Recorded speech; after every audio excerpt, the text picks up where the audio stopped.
Okay, let's talk about raising money for your startup. It can feel like you're learning a whole new language, right? You've got cap tables, priced rounds, dilution. It's a lot. Today, we're going to demystify one of the most common and maybe one of the most misunderstood terms out there, the safe note. So picture this. You meet an investor. They absolutely love your idea, and they say, hey, let's do this on a safe. Sounds awesome. Simple, fast, easy. But what did you actually just agree to? What is this thing really? Well, at its core, the name kinda says it all. SAFE stands for a simple agreement for future equity. An investor gives you the cash you need to get building, and in return, you promise them a piece of your company down the line, usually when you go on to raise your next, more official funding round. Now, what's really important to understand is what a safe isn't.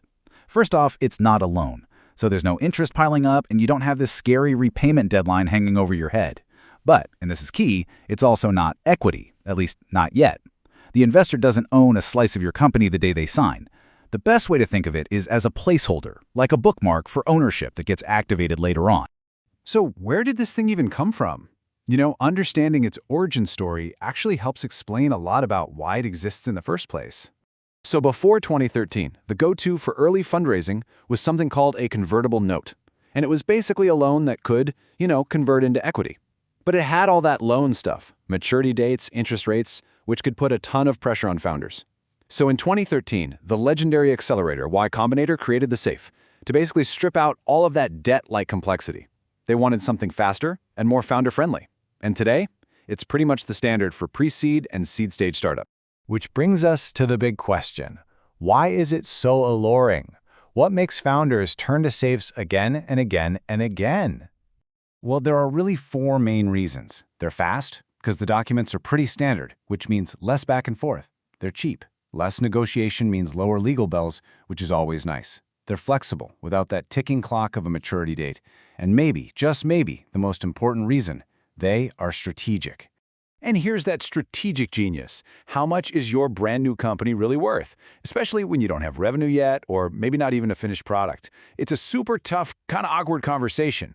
The SAFE lets you punt on that conversation. Instead, you use a valuation cap, which is like a ceiling on the valuation where the investor's money will eventually convert to equity. It's a clever way to reward that early belief in your idea without getting bogged down on a hard number today. But, and you knew there was a but coming, right? The very simplicity of the SAFE can hide a very real cost that catches a lot of founders completely by surprise. And that cost is dilution. This right here is the #1 myth about safes. Let's be super clear. They absolutely 100% dilute your ownership. The catch, and why it's so tricky, is that the dilution is delayed. You just don't see it right away. I mean, think about it. When you start your company, you own the whole thing, 100% of the pie. But with every single SAFE you sign, you're making a legally binding promise to carve out a piece of that pie and hand it over to an investor later. So the dilution is very, very real. It's just invisible for a little while.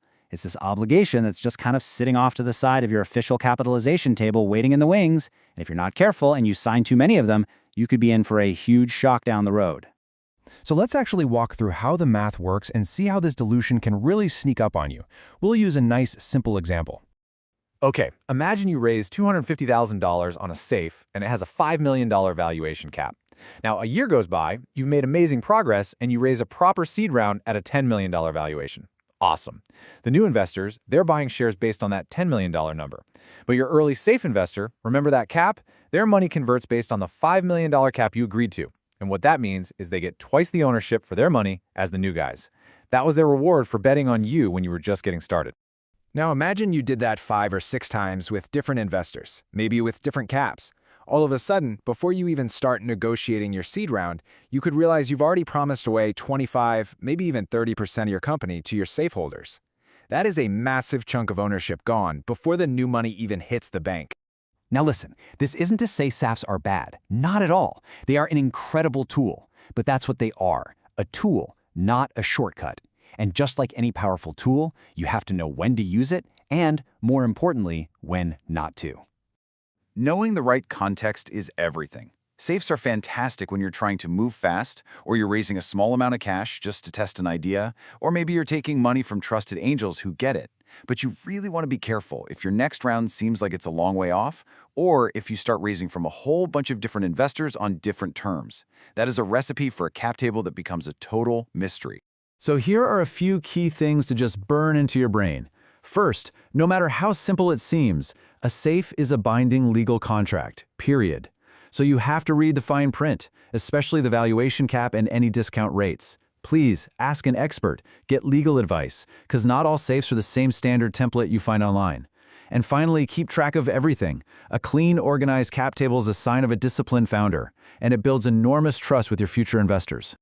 Ultimately, it all comes down to this. Your cap table isn't just a spreadsheet with numbers on it. It's a direct reflection of your strategy. Every single SAFE you sign is a decision that impacts your company's future. So you've got to ask yourself, are you using these tools just for the sake of speed, or are you making choices that are setting you up for success in the long term? The answer to that question is going to shape everything that comes next.